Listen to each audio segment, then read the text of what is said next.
Hello everyone, welcome to Sanmarga classes.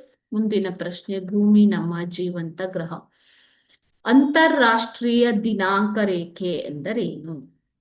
Greenwich ರೇಖಾಂಶದ ವಿರುದ್ಧವಾದ Greenwich ರೇಖಾಂಶ ಅಂದ್ರೆ ಎಷ್ಟು ಮಕ್ಕಳೇ? 0 ಡಿಗ್ರಿ ಅಂತ ಅದನ್ನ ಗುರುತಿಸಲಾಗಿದೆ.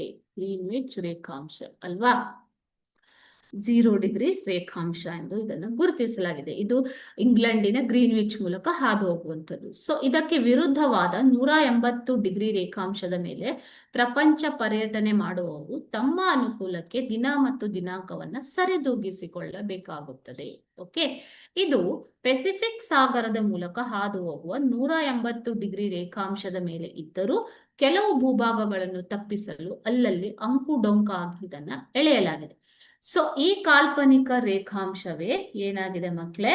ರಾಷ್ಟ್ರೀಯ ದಿನ ರೇಖೆ ಅಂತ, ಅಂತಾರಾಷ್ಟ್ರೀಯ ದಿನ ರೇಖೆ ಅಂತ ಈ ಒಂದು ಕಾಲ್ಪನಿಕ ರೇಖಾಂಶವನ್ನ ಕರೆಯಲಾಗುತ್ತೆ. ಓಕೆನಾ? ಸೊ ಅಂತಾರಾಷ್ಟ್ರೀಯ ದಿನ ರೇಖೆ ಅಂದ್ರೆ ಏನು? ಗ್ರೀನ್ವಿಚ್ ರೇಖಾಂಶಕ್ಕೆ ವಿರುದ್ಧವಾಗಿರುವಂತ 180 ಡಿಗ್ರಿ ರೇಖಾಂಶ.